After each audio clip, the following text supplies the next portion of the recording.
كوية طبنك بيش جنوري كن يستقال بقول يسديدي أفرتنكو ومالين تاريخ ذا أمد الصوماليات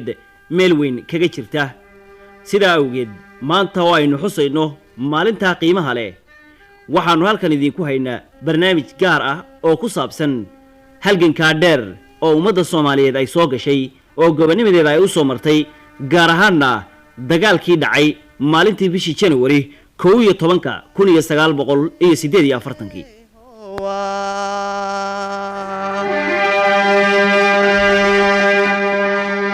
waxay degayiin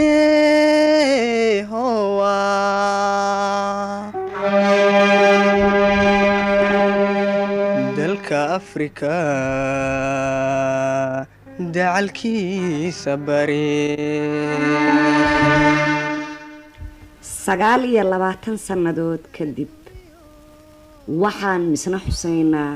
11 Janaayo 1948 halgankii weynaa oo ahaa xaqa laguna doonahayay gobonnimada xuska maanta waxa halkan nala joogo dad goobjoog u ahaa dad dhalinyaradii maalinta u halgamahayay in Soomaaliya ay hesho xurnimadeeda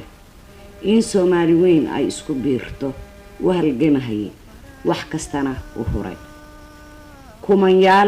kumanyaal yaa maalinta wax kastaba u hurahayay Soomaali daraadeed si aan u xusuusano dadka tirada badan waa in taariikhdii wax hadlayso aan wada dhageysanaa maanta waxa halkan nala joogo Daahir Xaaji Cismaan Sharma Arke oo ah dhalinyaradii aastay xisbigii SYL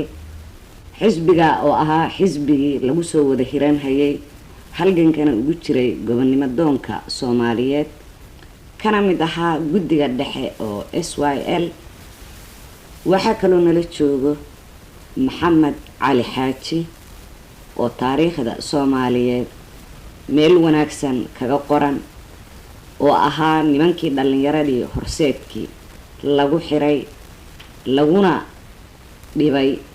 kuna sigtay in nafsadooda ay u waayaan halganka gobonnimo doonka daraadii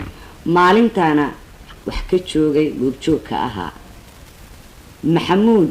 Maxamed Gaagaale oo aad wada taqaanaan intii waagaa joogtay oo isagana ahaa nimankii dhalinyarada ahaa oo qaybta weyn ka qaatay dagaaladii iyo halganadii loo soo maray gobonnimo doonkii Soomaaliyeed waxaan la ilaawi karin Abshir Kaahiye oo aad wada xusuusan kartaan ha noolaato tii ugu horeysay oo Soomaali ay ka dhiidhiido oo ay diido in ay koodhi madaxa ku bixiyaan ama se gardarooyinka qaarkood marka loola yimaado ayaan ogolayn ninkii ugu horeeyay oo ahaa waryaha Soomaaliya ninkii ku dhawaaqay ee isagana goobjoog ka ahaa taas Xaliimo Godane oo aan wada garanayno doorka weyn oo ay ka soo qaadatay ayadana halganka si gaarana haddii aad u fiirsid ahayd goob walba oo halgan uu ka dhacayo oo xaq iyo baadil lagu kala qaybin hayay wax ka joogtay ayadoo horseedayso kumanyaal gabdha ah gabdhahana waxaan shaki lahayn si gaara inay xus uga mudan yihiin maalinka maanta ah haddii ay tahay qofkii ugu horeeyay oo ku geeriyooday xurnimo doonkaas gabar Soomaaliyeed Xaawo Cismaan Taako Allah u naxariistee geesiyaasha naftooda u huray gobonnimada maanta aynu dugsanayno oo aynu ku halamsanayno mustaqbal baraare iyo barwaaqo leh waa mid dhiig dhidid iyo dheecaanba loo huray 1948 bisha January 11keeduna waxay tahay maalin tilmaan gaar ah u leh ummadda Soomaaliyeed una yeelan doonta mustaqbalka waxaynu xasuusanahay taariikhdu inay tahay waxyaabaha dhaxalka ah oo gutilsan kara daa'ibaddaana ay gaarsiin karto lagama maarmaan waxa ah in la qoro oo ay ahaato wax ilmaha soo koraya oo akhristo ka dhalan doonana uu gudbiyo nasiib wanaag haddaba waxa ah in weli ay jiraan dadkii geesiyaasha ahaa oo naftooda u soo huray intii dhimatay maahe intii kale xornimada ummadda Soomaaliyeed gaar ahaanna qayb libaax ka qaatay 11kii bishii Janaayo 1948 geesiyaashii haddaba ummadda Soomaaliyeed u mathilayay qiimaha iyo qaayaha ay leedahay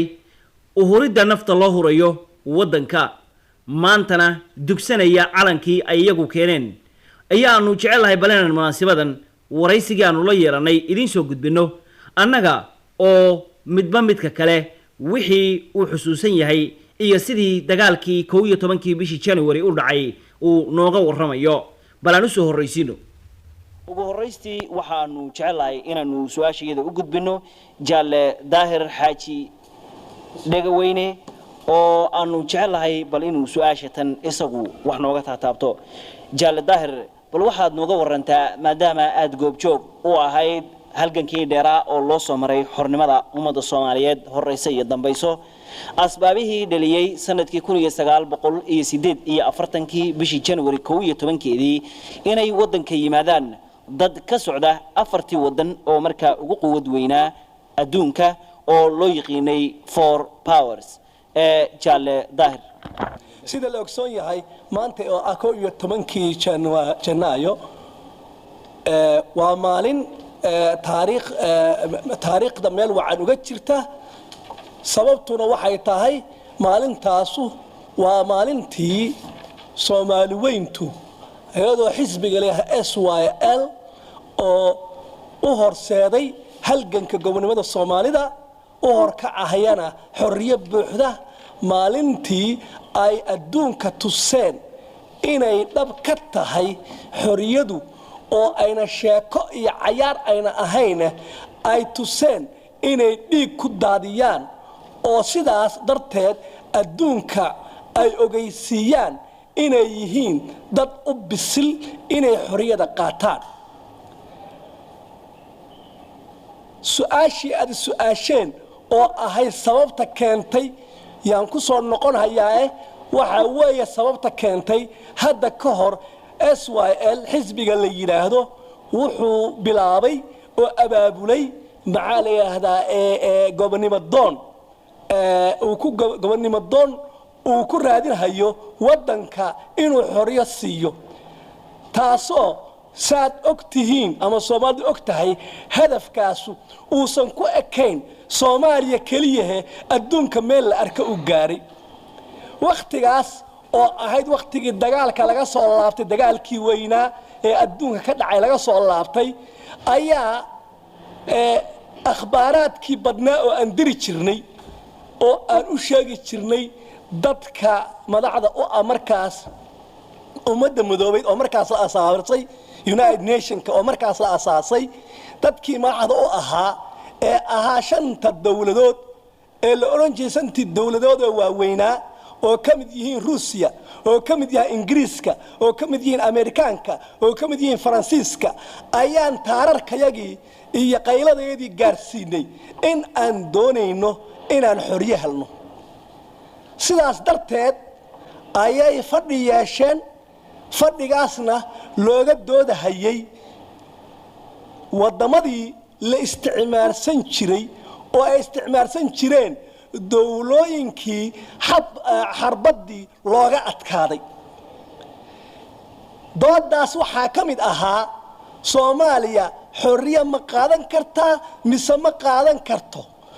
mise waxaan u dhiibnaa dad guumaysi abaan u dhiibnaa oo ayakaa sii wada haya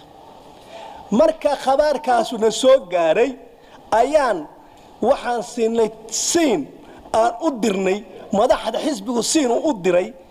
oo uu ku leeyahay afartaas dawladood waxaan idinka codsanaynaa inaad waddanka timaadaan oo aad aragtaan runta meesha ay tahay oo aad aragtaan dadweynuhu waxa uu jecel yahay sharciga ummadda madoobeedna waxaa ka mid ahaa in dadku meeshay u bataan yani hadba ثقadooda ama ra'yigaas ay laga soo qaado dad la gooyo oo lagu siiyo xoriyo lagu siiyo taasoo lagu magacaabo self determination lagu magacaabo markii saas intaas ay dhacday ayaa bishii 6 January waxa yimid wafdi ay soo direen afartaas dawladood ay soo direen wafdigaas oo ka kooban sida idin sheegnay Ruusiya nin Ruusiya ah nin Ingiriisa nin Faransiisa iyo nin Amerikaan ah markay halka yimaadeen waxay jeclaysteen inay xisbiga SYL ah oo markaa thiqada dadka haysta ay la kulmaan oo ay arkaan xoogoodana ay arkaan oo markaasna arintii halkaas ay uga wada munaaqasho qoodaan oo ku wada watay jale daahir arintaas ku saabsanayd asbaabihii kalifay in ay wakiilada ka socday wadamadaasi yimaadaan dalkeena waa uu qeexay waxaan jecelahay iyadoo sidaanu idin sheegnay nasiib wanaag ay tahay in aanu dad kamid ah dadkii maalintaas iyo muddada dheer ee halganka lagu jirayba ka soo qayb qaatay aanu maanta halka kan kula kulanno waxaanu jecelahay bal inuu Jaale Maxamed Gaagaale oo isaguna way arag u ahaa taariikhdaas in la xuso u baahan inuu halka kan aaraadiisa ka dhiibto gaar ahaanna uu ka jawaabo su'aasha ah waxyaabihii kalifay inuu dhaco dagaalkii bishii January 11keedii 1948 Jaale Maxamuud markii ay soo dageen afar dawladood ee waaweyn waxay ku soo dageen daarta hadda ay tahay hoteelka Europa ayay ku soo dageen maalintii toddobaad oo bisha 6deedii markay soo dageen maalintii toddobaad ayaa dadka gumaysiga raacsan waxay sameeyeen banaanbax aad u xoog badan oo aan ruqsad ayna u haysanin waxaana ka soo qayb galay dadkii weekiye military la dhihi jiray talyaaniga deganaa xamar iyagoo wata baabuuradii uu lahaa dadka ajnabiga ah wata calaamadii talyaaniga iyo calaamadihii askartii talyaaniga ee hore kolkay wadooyinka marayeen waxay ku qaylinayeen talyaani ha noolaado talyaani maanu doonaynaa ruuxa la ruuxa ay arkaan ee gobernimo doonka ahaa ee calaamad u xiran tahana candhuuf bay ku tufayeen dhagax bay ku dilayeen dadkana waxaa la amray inayan waxba far dhaqaajinin oo ay faraha ka qaadaan ayaa maaragtay dadka la amriyay maalintii labaad oo 8 Janaayo haddana waxay sameeyeen banaanbax weyn oo isna ayna sharci aysan u haysanin SYL ayaa waxay warsadeen ruqsad ay ku soo banaanbixi doonaan 11 Janaayo qaramada midoobay afar dawlad ee waaweyn iyagoo sii marsiinaya xukuumadda Ingiriiska ee joogtay wadanka qoladii Talyaani raacsaneed waxay yiraahdeen SYL ma shiri karto hadday shiraanna waanu la dagaalamayna rag odayaal oo akhyaar ayaa loo diray xisbi kulminayay axsaabta Talyaaniga raacsan oo la dhihi jiray conference kolkii lala hadlay ee la yiri waa inaad nasiisaan nabadgeliyo daraartaas ayaanu shiraynaa 11ka laba maalmoodna waad shirayseen oo cidi waxba idima yeelin way diideen waxay ku jawaabeen gabadhanadu guur ma leh hadii SYL maanta xamar ay ku shirto iyagoo amar ka qaadanaya nimankii gumaystayaasha ahaa ee fashiistada ka haray ee uu kamid ahaa ninkii leeyahay Beritelli ee munashibiyada xukumi jiray iyo Dr. Kalsiya oo xoghaye u ahaa isaga yani xoghaye u ahaa halkiina markay diideen ayaa SYL banaanbax samaysay kolkii la arkay xaalku inuu xun yahay dibadaha ayaa dad looga yeeray Hiiraan Baraandir Jubbada Sare Jubbada Hoose ayaa dad looga yeeray dad badan ayaana ka soo qayb galay magaalada yimid subaxdii markay ahayd ayaa aroornimadii waxa la qalqaaliyay baabuuro caruur sida uu ku soo wareegay magaalada baabuurtii baa dhagax laga soo daaray rag badan oo magaalada mariyo SYL-na waa la dilay waxna waa la dhaawacay waxna ma aragtay nabar xun baa loo geystay dadkii baa soo waxayay 3 meelood ayaa waxa laga soo weeraray subaxdii naadiga SYL wadadan Kamaaludiin ee dawladda hoose ka soo baxda wadada ka soo baxda iskuulka Macallin Jaamac iyo wadada ka timaada Villa Soomaaliya halka iyaga oo dadka ku soo weeraraya ayaa markaasi tilaabadii labaad ayay bilaabatay Jaale Daahir halka waxaad ku dari lahayd faahfaahin ma jirtaa waa jirtaa waxaan ku dari lahaa waxay tahay horta xisbiga kan oo jaalaha saaxiibkay oo ka sheekeeyay axsaabta tan hadda la sheegahayo waxay ahaayeen axsaab dabadhilif ah oo aan lahayn mabda iyo barnaamij aan lahayne ah xisbi talyaanigu ama nimanka ajnabiga ah ay lacag siiyaan oo xoogagaas lacagta ah ayaa dantoodu ahayde dan wadannimo kuma ay jirin waxayna ahaayeen axsaab dabadhilifa oo doonaysa Soomaaliya isticmaalku weligiis inuu joogo wadanka maalintaas iyo maalintii ka hor maalintii 11 Janaayo iyo maalintii ka horeyso 10 Janaayo banaanbaxyadii ay suubiyeen dad haatan la oran karo dad yaani sharaf leh ama dad Soomaali ah oo wadaniin ah yaa ka qayb galay meeshaas lama oran karinin waxaana ay arkeen ama ajnabigii wax siin hayay arkay ama gumaysigii arkay inay ku fashileen oo yaani wixii laga doonayay ama sidii laga rabay ay u fulin barnaamijkii sidii looga doonayay markaasa nimankii ajnabiga ah ama gumaysigii markaas joogay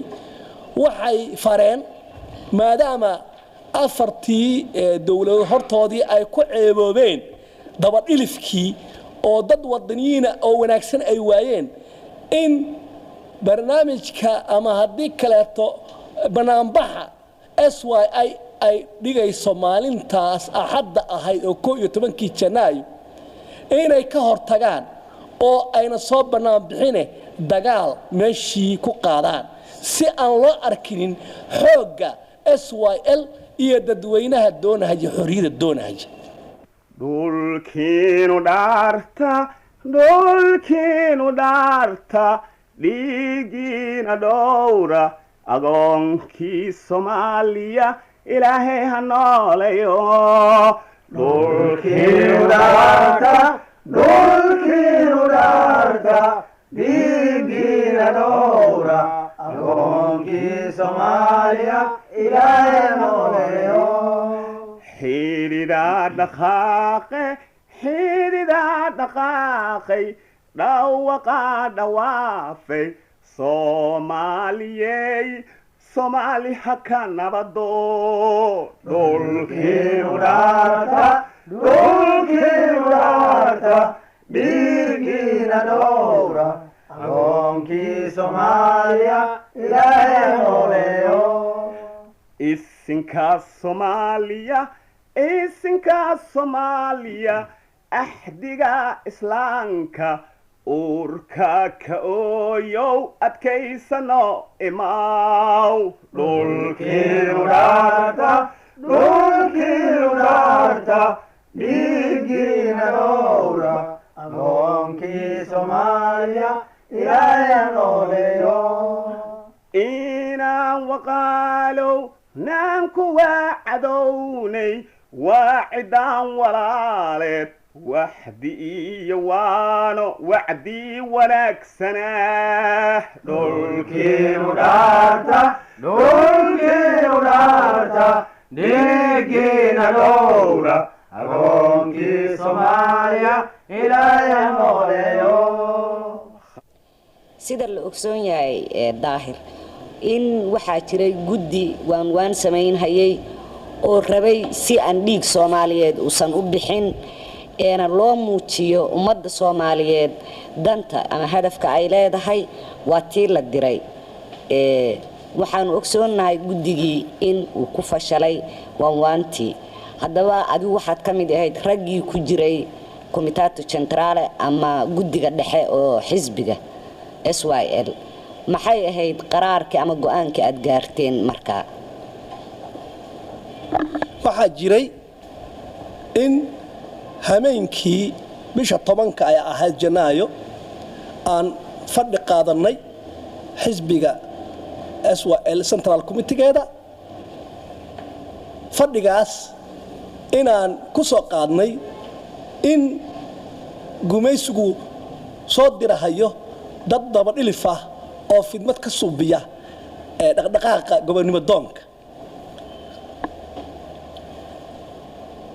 waxaa markaas guddigu isla raacay in guddi la diro guddigaasoo dad wadaniyiin ah oo xisbiga ka mid ah oo loo diro axsaabta dabadhalifka ah oo markaas ku jiray meesha la yidhaahdo conferensa isla habeenkiibaa wafdigaas wuxuu u tegey qoonkaas madaxda u ahaa dabadhilifka madaxda u ahaa waana kala hadleenoo waxay yidhaahdeen dad Soomaaliya yaan la iska horkeenin dhiig Soomaalina ha la kala badbaadsho oo meeshaas uusan ku qabanin anaku waxaan doonaynaa xorriyaan doonaynaa wax kale aan doonayno ma jirto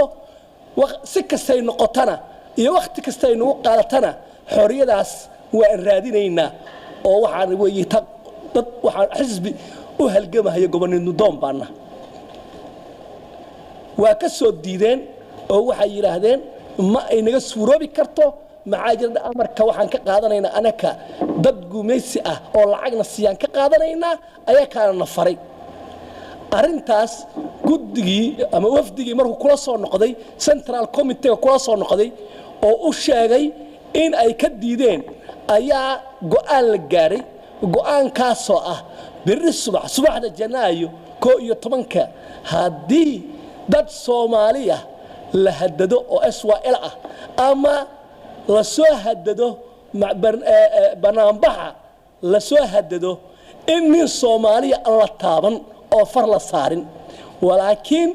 dadka ajnabiga ah oo qalqaaladaas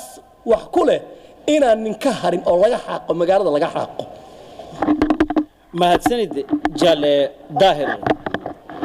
taariikhdu iyada ayaa isa soo bandhigta waxana ay tahay wax ku qoran looxa cad oo ummadu ay isu dhaafiso muddada taariikhdu ay soconayso sida runta ah maalintaasi inkasta oo 29 sano ay ka dambeysay haddana Soomaalida xortihi maanta way xasuusan tahay waanay xasuusnaan doontaa inagoo wali ku guda jirna sidii uu dagaalku dhacay inaan rabnay inaan ogaano ayaa haddana waxaan su'aasha gudbinaynaa Maxamed Cali Xaaji Jale Maxamed Cali Xaaji su'aasheedu waxay tahay sidii uu dagaalku dhacay dharbaaxidii gumaysiga loo geystay iyo guulihii laga soo hoyay 11 Janaayo wuxuu u dhacay annagu waxaanu ku shiraynay meesha la yiraahdo dhagax tuur hadda loo baxshay oo waagaas la oran jiray qubuurihii gaalada oo loo tagi jiray ama in lagu feesteeyo ama cayaaro iyo aan loo tago Soomaalidu meesha baanu ku shiraynay subaxdii aroortii markay ahayd ilaa waqtiga dagaalku u dhacayo meesha baanu ku urursanayn oo isugu tageynay waqti aanu rabnay inaanu meeshii ka dhaqaaqno oo shucuurtayada iyo xooggayaga aanu muujinno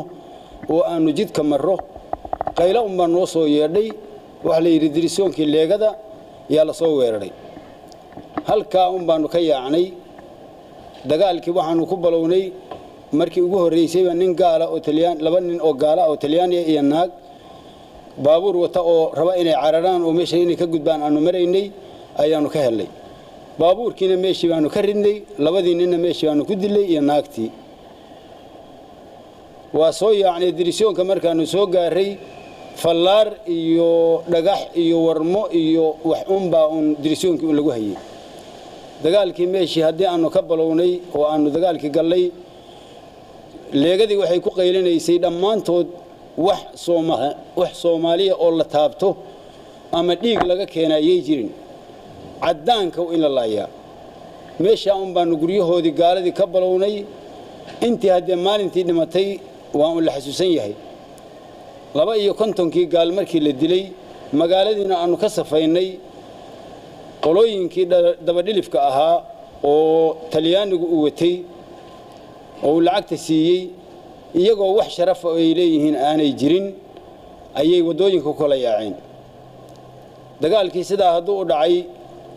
waxay noqdeen markii dambe inay annagii calaamadii leegada oo aanu wadanay inay ku soo baqdaan oo ay naga furtaan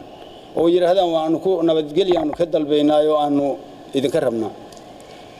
sidaas haddii ay noqotay waqti uun qorraxdii ay si xun u soo kululaatay meydkii gaaladana uu arkay ninkii ingiriiska ahaa xoogaa shucuurtiisii waxay noqotay inuu ka xanuunsadaa waana soo dhex galay markii horeeto wuxuu ogaa xumaantiisa talyaaniga uu waday oo dhiguma u balafsiin markii dambeeto se waa uu ka xanuunsaday oo caddaankii hadduu arkay aarmigiisu soo qaatay isaguna niman xidiga cad la yidhaahdo ayaa wixii ay arkaanba uun aarmi marinayay dagaalkii sidaa hadduu u dhacay annagu guushii waxaanu ku gaaray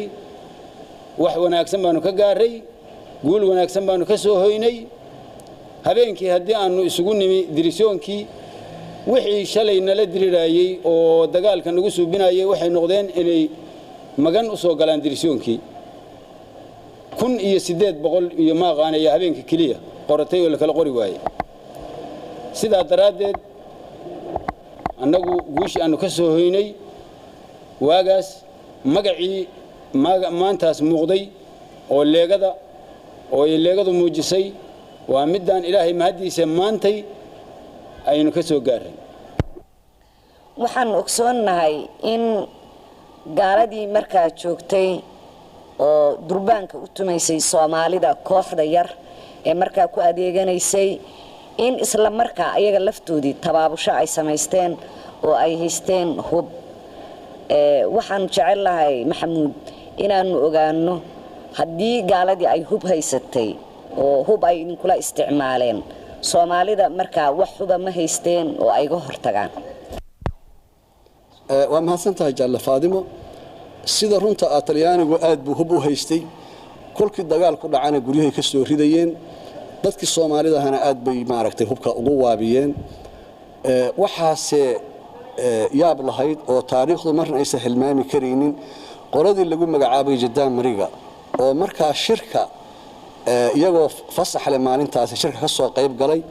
horeyna ay idaarada leegadu ula socodsiiso ay yiraahdeen waxa laga yaabaa dhibaato inay timaado ee waa inaad la socotaan xaalka oo aad si hoosta ula socotaan kana war haysaan haddii dhibaato ka sarreysa xisbiga ay timaado inaad gacan siisaan iyana ay ballan qaadeen ayaa kolkii khabarku gaaray dadka ku shirsanaa banaanka weyn ee dhagax tuur hadda loo yaqaano ayaa booliska waxay ku kala ordeen nimanka Jadaan Mariga labadii kaambo oo ay kala deganaayeen tii ahayday Forta Sheek iyo mid ahayday iskuulka booliska halkii bayna maqaasimadii xoog ku jabiyeen hubkoodiina soo gurteen qolo waxay dagaal ka bilaabeen jidka dheer ee isbitaal Martiini hortiisa mara waxay arkaan ee Talyaaniga hub soo ridayaan hub bay maaragtay yaani ku asqaysiiyeen qolana Villa Soomaaliya ka soo degeen oo waa qoladii aad iyo aad dhibaatadii lagu hayay xisbiga yaani maaragtay naadiga weerarkii lagu hayay yaani maaragtay yaani ka kiciyay gaaladii hubka soo ridaysana dirisha ay hub uga rideen halkaasayna ku asqaysiiyeen kolkay hubkii ku ridaan oo meesha ay u adkaadaan ay dadkii intay gal yiraahdaan maaragtay waxa rabtaan ka sameeya meeshii dadkiina iyaga u furay wadadii dadweynihii oo hubkii gumaysigu ku soo ridayay ka tirtiray niman waxayna hayeen yaab la maalintaas wax la halmaamin karan ma ahayn waxaan la dhihi karaa haddii maalintaasi booliska Soomaaliyeed tilaabada ay saqaadin in dad badan ee Soomaaliya meesha uu ku dhamaan lahaa ama isku dhamayn lahaa Jaalle Daahir waxa hubaal ah dagaalkaas sida uu Jaalle Maxamuud u tilmaamay in guud ahaan wadaniintii Soomaaliyeed oo markaa leegada kamid ahayd ama iyagu sida kaleba wadaninimadu ugu dhehnayd kaalin weyn ka qaateen haddaba muxuu ahaa xiriirka marka hore ka dhaxeeyay leegada iyo dadkii markaa ka tirsanaa booliiska oo maalintii 12 Janaayo sida uu Maxamuud sheegayo kaalinta weyn ka galay isla markaa waxaan jecelahay inaad ii tilmaanto amuurta khusaysa doorka ay haweenka Soomaaliyeed markaa kaga jireen halganka aad ku jirteen iyo dagaalka 12 Janaayo gaar ahaan Xaawo Cusmaan Taako iyada oo aad waliba ii raacsiinayso guushii kama dambaysta ahayd oo aad gaadheen sida ay isugu xidhay dadkii gobonimada u halgamayay guud ahaan iyo niyad jabka ay ku riday rajceedii iyo dadkii u adeegay horta haddaan nahay dhalinyaradii waqtigaas Soomaaliyeed oo halgamayay xorriyada ama haddii kale gobonimo doonka waxaa waajib nagu ah inaan ammaan ballaaran aan u jeedino askartii Soomaaliyeed oo jandarmeriyada ahayd oo ka qaatay qayb libaax la dagaalankii ajnabiga ama haddii kaleeto gumaysiga halkaas waxaan ku darahayaa waa jirtaa su-aashii baan ka jawaabahayaa waa jirtaa in aan haddaan ahayn central committee xisbiga central committee haddaan ahayn annaka iyo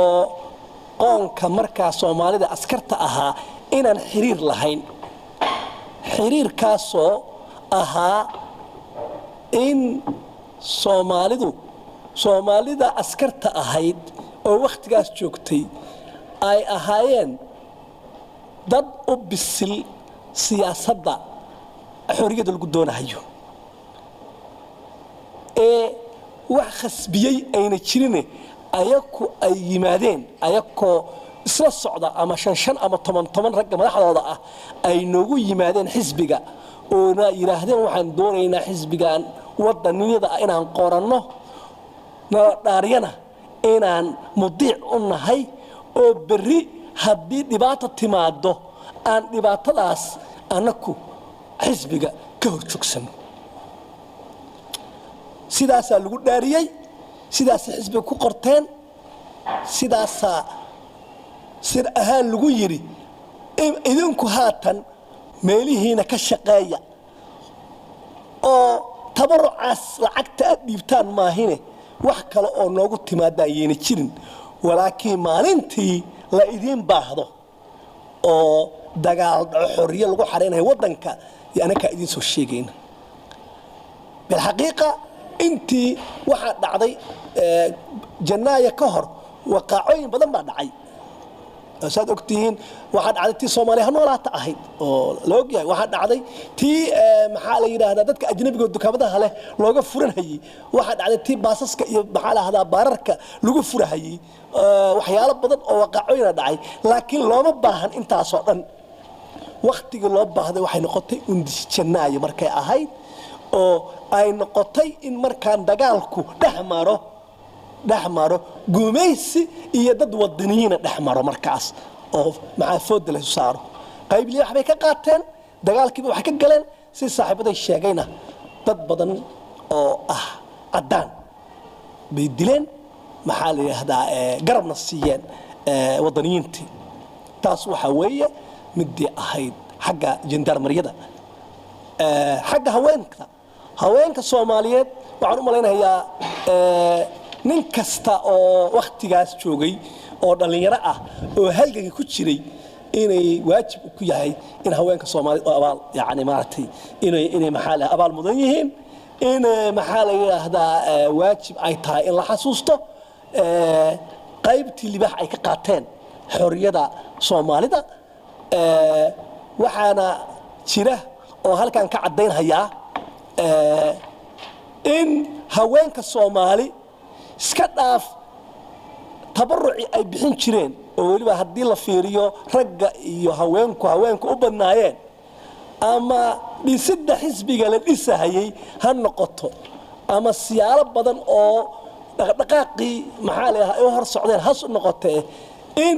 dagaalkii berigii undii janaayo ay ayaku u horeeyeen sababtoo ah markii la soo hujuumay xisbiga xarunta xisbiga meesha waxa u badnaa haween baa u badnaa raggii badi waxay aadeen dhagax tuurka iyo aadeen meesha laga abaabulahayay banaanbaxa laga abaabulahayay haweenkii markii xisbiga la soo hajuumay waxa ka dhiciyay oo ay dabadilifkii gadaal u riixay oo xisbigii ka dheereeyay waxay ahaayeen haweenkii Soomaalida saad ogtihiinna geesiyadii ahayd Hawataako waayadii meesha ku dhimatay ayadoo dagaalkii ku jirta sidaas waxaan oran karnaa waxay mudan yihiin haweenka Soomaalida ah in la xasuusto in boog baal dahba loogu dhigo oo lagu qoro baal dahba loogu qoro ayay mudan yihiin intaasna waxaan ku dhaafahayaa haweenkii Soomaalida ah waxaa halgamay danabyadii dhalinta Soomaali waynu doodayo dabadeed waxaa halgamay danabyadii dhalinta Soomaali waynu doodayo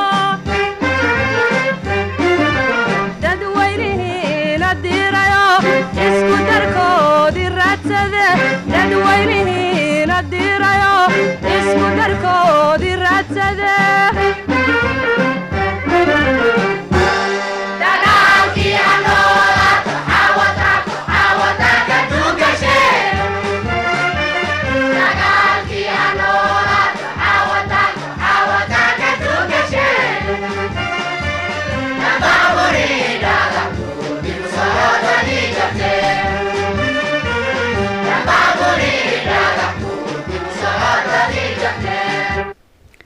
xanuun iyo farxadba waxaa leh in halgankii lasoo maray oo gobonnimo doonka dhiig badanna uu kusoo qabtay in ay ahayd qofkii u horreeyay oo ku geeriyooday qof haweena. haddaba haddii ay ahayd haween waxaa wanaagsan haween baa ogaan karto shucuurteeda iyo xanuunkeeda mar kastana iyagaa gacmaha is haysto. midigta hadday gabar ku hayso bidixdana waxay ku haysaa wiil. xalayna waxaanu jecel lahay haddii aad ahayd goobjoog dagaalkii siduu u dhacay inaad nooga sheekaysaa si gaarana waxaanu jecel lahay inaad noo tilmaantaa geeridii xaawo cismaan xaawo taako allah u naxariiste. maalintii waxay ila tahay waxay weeye maalin qof kasta ee Soomaaliya ee maalintii xarakada ku dhex jiray oo xasuus u leeyahay ama ay qalbigiisa ka bixi karaynin wixii meeshii ka dhacay. xaawo waxay ahayd gabdhihii subaxii markii la yiri waxa loo baxayaa madaahiraad waxa laga qaylinayaa dhibaatadii markaa taagnayd ee isticmaalku nuguna raadinayay annaguna aanu kaga qaylinaynay gabdhihii fastiwan yimi naadiga markii raggii dibadda u baxay ee gabdhihii kaliya meeshii ay ku hareen naadiga ahayd ee calaamadihii markaa la rabay gabdhaha in la siiyo intaan calaamadihii la bixinin ba Axmed Allooro calaamadaha nasiinayay wuxuu yiri waxa la doonayaa raggii waa laga soo guray alaabtii xaliimo inaad gabdhaha alaabta ka gurto. xaawo garabkayga ay taagnayd markaas waxay damacday gabdhaha inay alaabtii ka gurto anna waxaan iri ma wixii muuqda mise wixii aan muuqan wixii muuqda xaawo aan ka qaadna waxaan muuqaninayaa annan isfara maraynine ha ka qaadin gabdhihii. markii uu yiri qaata calaamadiina waxaa nagu yimi colkii Talyaanigu soo adeegsaday ayagoo ku dhawaaqahaya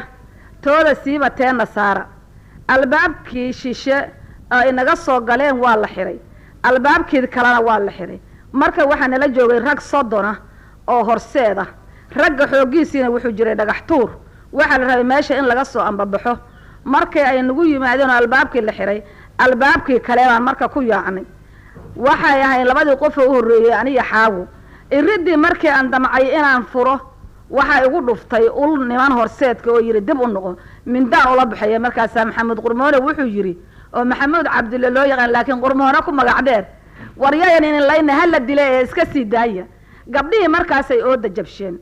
waxaan waa celinay celiskii baa xaawona la kala haray dad badanna meeshii waa lagu dhaawacay. xaawo meeshii baanu ka soo qaadnay waxa la geeyay isbitaalka markii hore naadiga la keenay ka gadaalnay isbitaalka dil laysu soo noqday isbitaalka la dhigay meydkeedii waxa la qaaday subaxii dambe la yiri xalay maraadi wax mayra mayrniinkii waxaanu isku helay magaaladii weynayd 3 haweena baan helay. dadkii waxa la yiri shalay hadaynu Talyaanigii laynay maanta layna laynayaayo wax soo baxay waanu ka weynay. duugteediina markaas loo dhaqaaqay waanu soo xabaalay. xaawo waxay ku dhimatay sida hadda taariikhdeedii maanta loo dhigay waxayna ku soo tashay gobonnimada Soomaaliya waxayna ku soo tashatay maalinta inay naf baxdo.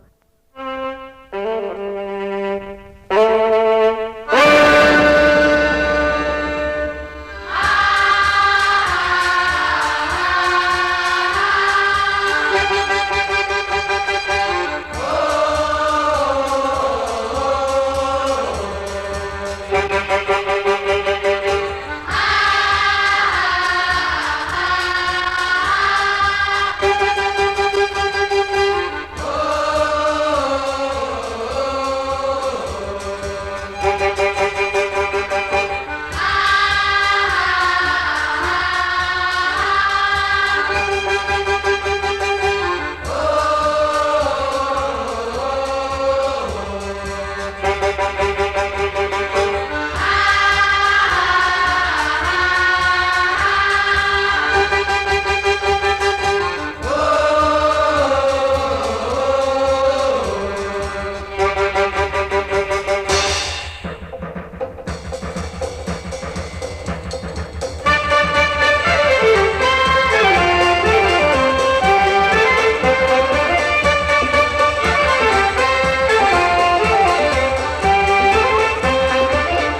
taariikhdu dadkay bartaa dunida waaheedii taariikhdu dadkay bartaa waxay duraad mareeni taariikhdu dadkay bartaa dunida waaheedii taariikhdu dadkay bartaa waxay duraad mareeni taariikhdu dadkay bartaa inay dantood gartaane taariikhdu dadkay bartaa inay dowga tuusan maraane taariikhdu dadkay bartaa inay dantood gartaane taariikhdu dadkay bartaa inay dowga tuusan maraane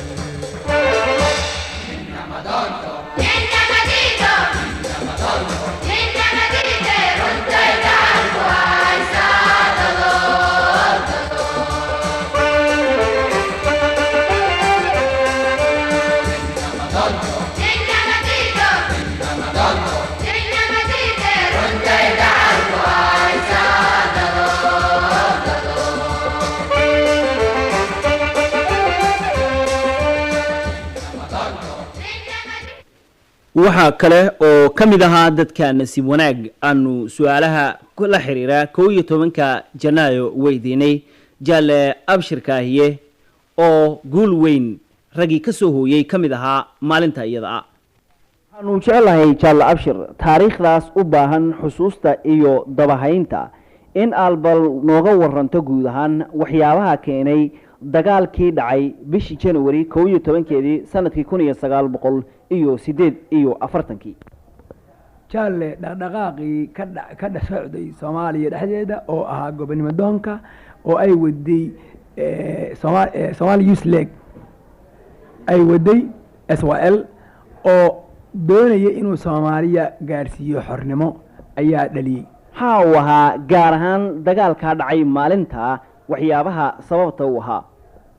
waxaa sababta u ahay nimanka la yiraaho four powers oo ruushka ingiriiska amerikaanka iyo faransiiska ayaa ay u soo dirtay National Unity oo tiri soo baar ma halkaas markay yimideen oo qolo ay shucuurteeda banaanka dhigaysay gobonimo doonkii iyo gobonimo diidkii iyo oo wato Talyaanigii fashiska ahaa ayaa waxaa dhacday in naloo diiday inaan anagu banaan baxno oo tusaaleyno dawladahaas yimid inta gobonimada doonaysa qawadeeda iyo shucuurteeda sida aad sheegtay ujeedadu waxay ahayd in bal ummadda Soomaaliyeed la hubiyo sida ay diyaarka ugu tahay ama ay ugu bislaatay inay qaadato gobonimo haddaba waqtiga ma nooga taataaban kartaa wax yar xiisada wadanka gudihiisa ka taagneyd sida ay ahayd iyo sida dadku dhigaha ugu taagayay imaatinka martidaasi ka imanaysay afartii dal oo markaa ugu quwada waaweynaa adduunka jaalle waxay ahayd xiisad aad iyo aad u qiimo leh oo ay Soomaalidu doonaydo markaas ku muujinayso inay gaarto waajibkeeda isla markaasna loo doonayay in la tusaaleeyo waajibaadka wadanka ka saaran iyo sidii ay xormo ku lug lahaa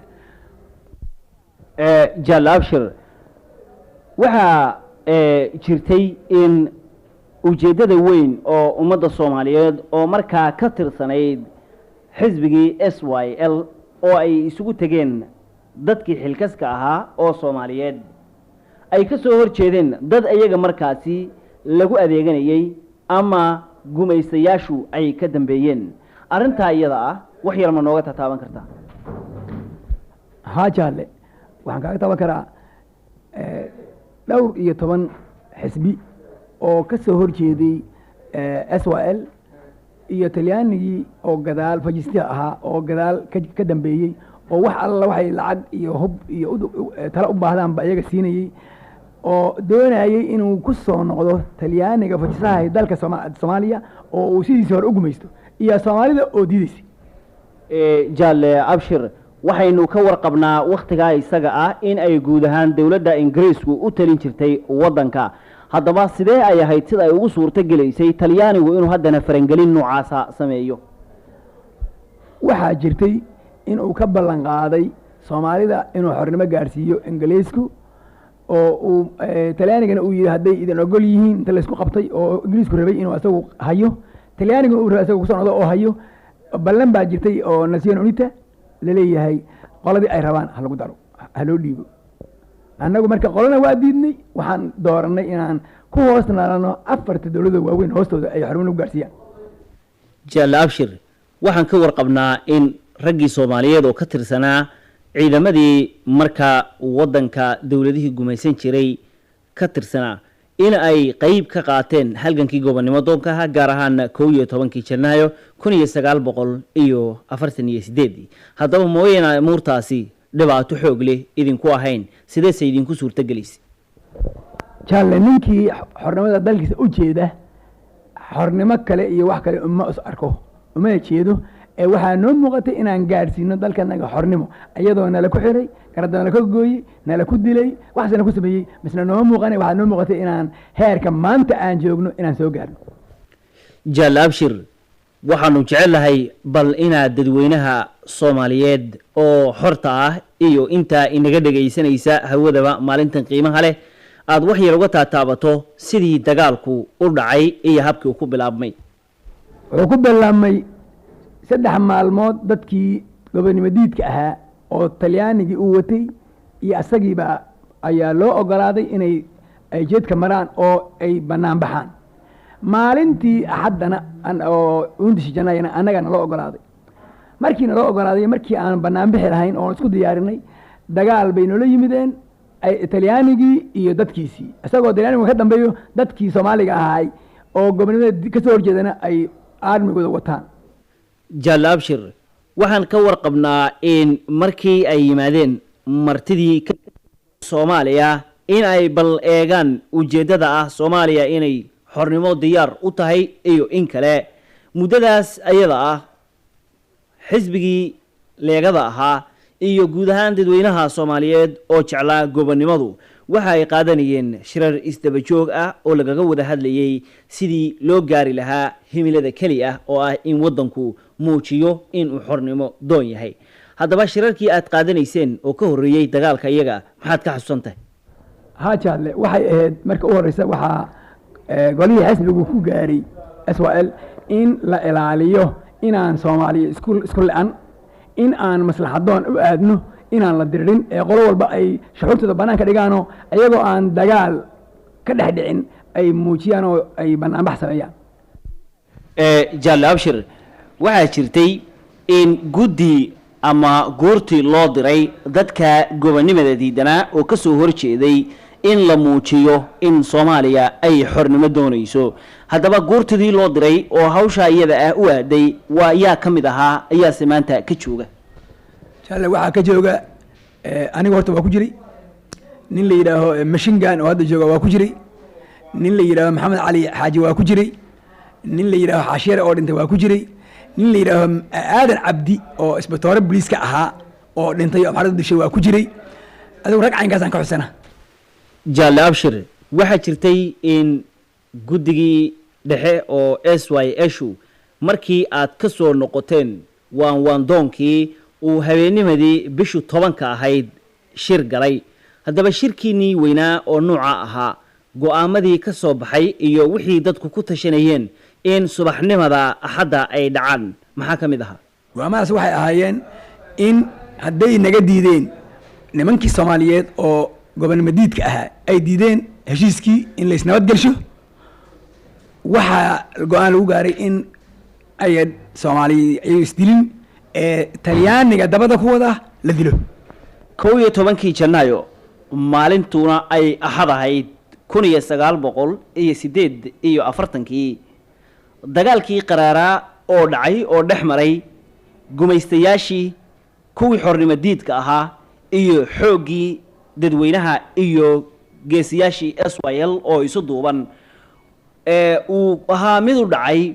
si aad cajab u leh. haddaba taariikhdaas iyada maxaa aad nooga ifin kartaa? subaxnimadaa dagaalkaa bilaabmay iyo siyaabaha u dhacay. subaxdii dagaalkii ninkii goobujoog ahay ayaa garan doona xusuusan doona waxaa jira 3 meelood ayay nooga soo duuleen dadkii gobonimadiidka ah oo Soomaalida ah ayagoo talyaanigii fajitahay gadaal u ka jiro oo gadaal ku wada halkaas oo ahayd jidka Wariley waxaa ku yimid dad baa ku yimid jidka muxuu ahaayey isbitaalka iyo danjiraha daasana dad baa ku yimid jidka macallin jaamacna dad baa ku yimid dadkaas oo ku yimid oo u socday inay ay qabsadaan golaha xisbiga SWL oo halkee ahaa markaa wuxuu ahay wakaaladda filimada meesha ay dogtaalo horteeda waa tahay dadkii madaxda ka ahaa SYL iyo dadweynihii kale oo iyagu taageersanaa halkee ay waqtigaa joogeen dadweyne ahaa wuxuu joogay banaanka weyn oo loo yahay dhagax tuur ay ku rigaysanaa iyagoo dad walba siday isugu can yihiin isugu dhar yihiin u rigaysan oo ay doonayaan jidka maraan madaxdii qaarkeed iyo haweenkii qaarkiisna waxay joogeen meesha golaha dhexdeeda oo wakaaladda filimada hadda ay ku jirto ayaad ka xasuusanaysaa xaruntii SYL oo halka wakaaladda filimadu hadda tahay dadkii madaxda ahaa oo SYL ka tirsanaa ama horseedka leegadaba ka tirsanaa iyo dadweynihii oo iyagu halkaa wacdaraha ka muujiyey ama goobjoogaba ka ahaa waxaa u badnaay halkaas oo hadda ka xusanaya ninka la yidhaha Cabdullaahi Ciise Maxamuud oo markaas sekretarka ah xogayaha ahaa u sarreeyey xogayaha ahaa iyo ninka la yidhaha Axmed Dahir Xasan oo nin oo asna hadda jooga dad jooga iyo muxuu ahaa nin la xashare oo asna oo ayaguna ugu ahay guddiga ahaa horseedka iyo nin Maxamed Faarax Kiid oo hadda jooga magaalada jooga Nootaaya ah iyo muxuu ahaa nin la Maxamed Xuseen Baarbe oo dhintay oo 3 ku jiray iyo Daahir Xaaji Daahir Dhagaweyne oo asna jooga goobta joogay iyo ninka Axmed Shire Lawaax oo asna goobta joogay oo guddigii ahaa raggaas u badnaa guddigii komitada centrale Galileo shalay waxaa jiray markii ayna soo weerareen dadku wuxuu u badnaay golaha dhexdiisa wax yar baa banaanka joogay baabuur baa noo joogay aan ku qaadno dadkii naga firto aan ugu talagalnay dadka naga dhaawacma baabuurkaas banaanka taagana wax yar baa banaanka joogay markaas markayna soo weerareen waxaa ku firto meeshii ku dhaawacmay nin la yiraahdo Maxamed Axmed oo abukaato oo ku dhintay dagaalkii inta firto dhintay ku dhintay iyo nin la yiraahdo Aadan Cabdulle oo askari ahaa oo booliiska ahaa ayaa ku firtoobay firtadii markii qayladii yeertay waxaa soo baxday haween ay ku jiraan Xaawo Cismaan Xawtaag ku jirtay iyo Xalimo niman la yiraahdo Xalimo Godani iyo raaxa ayaan leen ayaga ka xasuusanahay haweenan ka xasuusanahay marka ay soo baxday waxaa qayliyey Xaawo Cismaan Xawtaako oo tiri Soomaaliyay tolaayay Soomaaliyay raggii dhimay soo baxa markii la soo baxay afkii kala qaadana oo ay dhawaad ku dhawaadana falaaris ku dhacday falaarti waxay u dhacday halka qolyaha u dhacday dhulka markii ku dhacdana ayadii waxay nooleed nus camal ay nooleed hore ka dhimatay waxaan kaloo xasuusanahay jidka ka yimaada xagga bila Soomalo ka yimaada waxa taagnaay maqtal daahir garweyne oo taqaano iyo ninkii lijeeda Daawud Tamayare oo ayaguna cilinayo dadka naga hadda warjooga lahaa maslaxinayay waxaa jirtay Axmed Dahir Xasan inuu haystay sanduuq bambamaana ah oo anagu aan haysanay oo waardiye isaga haynay markaan xanuunsanay oo raahtin la ka badshay in Axmed Dahir uu dacay rido Cabdullaahi Ciise kor saagan oo yiraahdo ridin naga dah wax badan Soomaaliya la'aanaye uma joogin aan Soomaaliya anagu aan leeyne han laayno dir rabaan markay ogaadeen horena ay balan u qabeen in aan la layn wax Soomaali ah ee gaalada la laayo markii dagaal nagu dhaco markii loo diray khabarka markay ogaadeen in la diriray waxna waxay soo aadeen naadigay soo aadeen waxna badina waxaa loo aaday xamar iyo meeshii gaaladu deganeed oo in si gaadi loo diriro dilka ama dhimashada xagga gaalada intee ay noqotay markii dambe oo aad guusha soo hoyseen 52 gaal meeshay ku dhinteen oo rag waaweyn ah wax ilmo iyo naagan awal inaan dilin baan ku talagalnay inta firitada ahay oo dhaawac gaarana way badnaayeen 50 iyo dhowr bay ahayn wixii kale qiyaasiga weli ma garanayo ma xasuusnaa xagga Soomaalida Xaawo Taako Allah yarxamo oo ku dhimatay iyo Maxamed Axmed oo ninka yahay abukaato oo asna ku dhintay laakiin firitoob markaas iyo ninka askariga iyo nin dameer wato oo xabadda ku dhaceen mar dambe Soomaaliya weeye wadankeeno waxaynu nahay carruurteed oo waynu ka adkaan cadowgeeda wayno heli abaalgudkeed wayno heli abaalgudkeed Soomaaliya weeye waddankeena waxaynu nahay carruurteed oo waynu ka adkaan cadowgeena wayno heli abaalgudkeed wayno heli abaalgudkeed nolosha waddankan weeyaan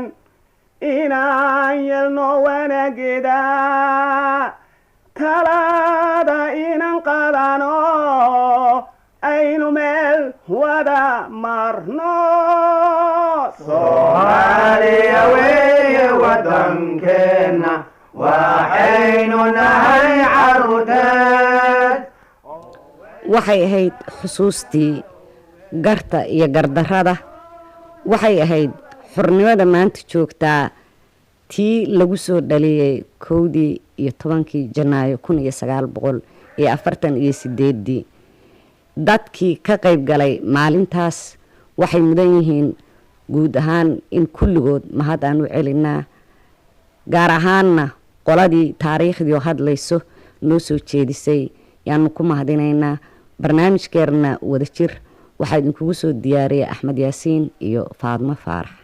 Soomaaliya weeye waddankeena waxaynu nahay carruurteed oo waynu ka adkaan cadowgeena wayno heli abaalgudkeed wayno heli abaalgudkeed addoon degteed lahan mayno addoon dambe ahan mayno waxaan nahay carruurteedii degteedaan ku shaahidno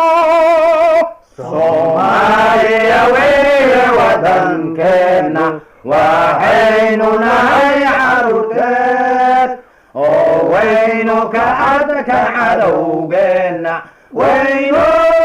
heli abaalgudkeed